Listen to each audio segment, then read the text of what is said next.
Alors voilà une proposition qui sert très très souvent et qu'il faut avoir en tête.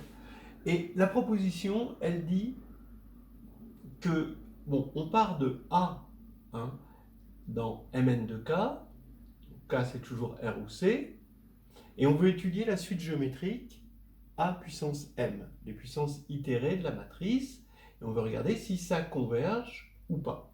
D'accord? Donc ça, ça va être le truc fondamental, hein, si on pense déjà les petits exemples pratiques, les suites récurrentes linéaires avec des équations caractéristiques, style Fibonacci, tout ça.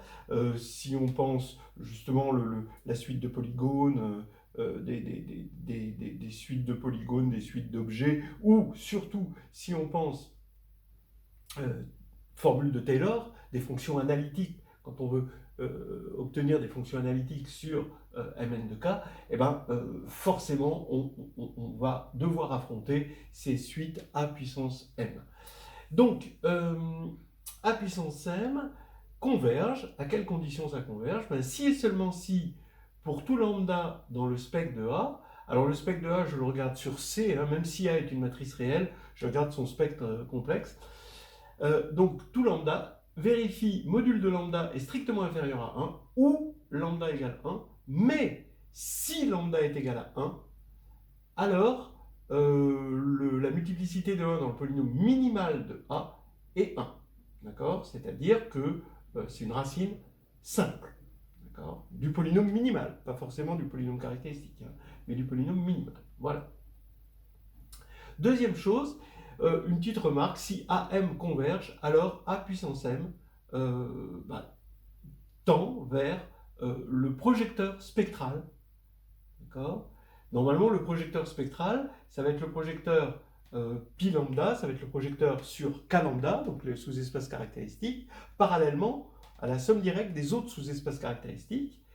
Donc là, c'est sur l'espace caractéristique, le sous-espace caractéristique K1, mais K1, à cause de ça, c'est le sous-espace propre. Voilà, c'est ça qu'on va voir un petit peu. Donc, d'abord, on regarde ce qui est facile. Si A puissance M converge, alors A puissance M V fois un vecteur, hein, d'accord, converge, d'accord. Donc ça, on rappelle que AX donne AX, d'accord, la multiplication matricielle est continue, d'accord. Donc quand on va multiplier par un vecteur, ça converge. Et on va prendre comme vecteur un vecteur propre, de sorte à ce que AMV, vous le savez, ça va faire lambda MV, où V c'est un vecteur propre pour la valeur propre, lambda. Maintenant, comme V est un vecteur propre, il est non nul, je peux regarder juste une coordonnée, et comme lambda MV converge, bah, et que les formes linéaires sont continues, bah, lambda M VI, pour la ième coordonnée, hein, la ième coordonnée, c'est une forme coordonnée, c'est une forme linéaire, ça converge. D'accord? Donc là maintenant, lambda M fois un élément non nul converge, bah, si et seulement si lambda est en module strictement inférieur à 1 ou lambda égale 1. Donc déjà, on a une implication de là vers là, pas encore là. Maintenant, attaquons les choses. Je vais d'abord me ramener par une matrice de passage à une matrice B, d'accord, où B, c'est la matrice de passage qui va de la base canonique de Kn vers une base qui est compatible avec la décomposition sous espace caractéristique. Donc, on sait que dans cette nouvelle base, ah oui, alors dans ce cas-là, il aurait fallu que je mette P-1 là et P là, avec ma définition. Désolé. Voilà.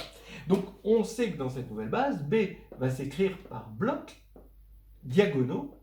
Et ces blocs diagonaux, si on doit zoomer dessus, donc ici c'est que des zéros, hein, en dehors des blocs, et les blocs, on peut le mettre sous la forme d'une diagonale avec des lambda ici, et ici un triangle, d'accord, qui va correspondre ici à lambda identité, une homothétie, et ici une matrice nilpotente.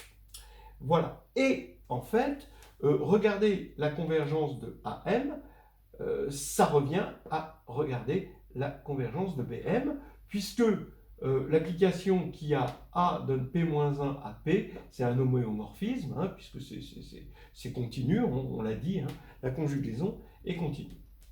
Et c'est un homéo, hein, donc c'est continu, c'est bicontinu. Donc la convergence de AM revient à la convergence de BM. Bon, alors maintenant, la convergence de BM, bah, ça converge si et seulement si chaque bloc converge. Ça, c'est à cause des formes coordonnées, hein, d'accord? Donc il faut que chaque forme coordonnée, ici, chaque coordonnée que l'on prend de BM, converge. Donc en particulier, les blocs doivent converger.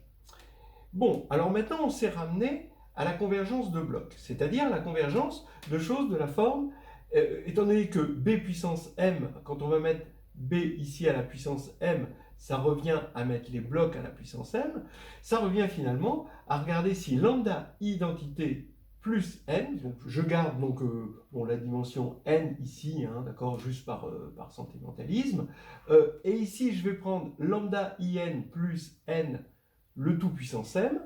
Alors, je fais un premier cas où lambda est de module strictement inférieur à 1, puisqu'on a vu qu'on était soit dans ce cas-là, soit dans ce cas-là. Et le deuxième cas, ce sera pour lambda égale 1.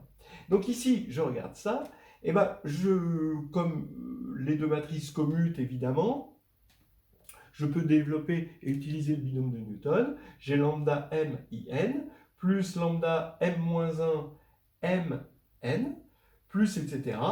Et je vais supposer que n est d'indice k, donc n puissance k est nul, d'accord?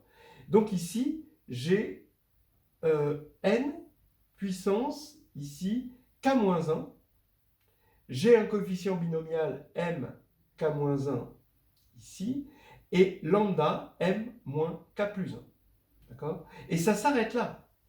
Il n'y a pas de pointillé derrière. Ça s'arrête là, parce que n puissance k et toutes les puissances successives de n vont être nulles. N est nilpotent. D'accord? Alors là, c'est important, parce que quand on va regarder chaque terme, ben comme lambda est inférieur à 1 en module, strictement inférieur à 1, ça va tendre vers 0, mais ça va tendre vers 0 parce que une puissance l'emporte sur un polynôme. Et ça aussi, ça va tendre vers 0, toujours pareil, parce qu'une puissance l'emporte sur ceci qui est polynomial, en m. Hein, K, il est fixé, hein, c'est m la variable. Donc en m, c'est polynomial. Voilà. Et comme il y a un nombre fini de termes, et borné de termes, hein, d'accord, hein, alors on peut majorer, et ça tend globalement vers 0. Donc on a montré finalement que si pour l'instant on en est à m converge, ça implique que ça inférieur à 1 ou lambda égale 1, et on a montré que inversement, si on a ça, quel que soit lambda, alors ça converge. Donc pour tous les blocs. Maintenant, il faut regarder ce bloc 1. Alors ce bloc 1, c'est particulier parce qu'on ne va pas avoir ce lambda m qui va tendre vers 0. Ben, ici, on a in, hein, quand on va développer, plus mn, plus etc., plus m k-1, n puissance k-1, et après c'est que des termes nuls, parce qu'on a supposé que n était d'indice k. Voilà. Alors maintenant, on a envie de dire, bah oui, si n égale 0, alors on a gagné, ça converge vers in. D'accord? Maintenant, si n est non nul, est-ce que ça diverge? C'est pas tout à fait évident, parce que on pourrait imaginer qu'il y ait une annulation entre ces éléments-là. D'accord? Et dans ce cas-là, ça convergerait quand même. Par exemple, si vous avez mn moins mn, bah, mn tend vers l'infini, moins mn tend vers l'infini aussi, bah, diverge, et pourtant la somme, ça fait 0. Donc on peut se demander. Mais il y a un petit lemme qui va venir nous aider et qui sert souvent. Si n est nilpotente d'indice k, d'accord, alors les k premiers termes de la suite géométrique forment une partie libre.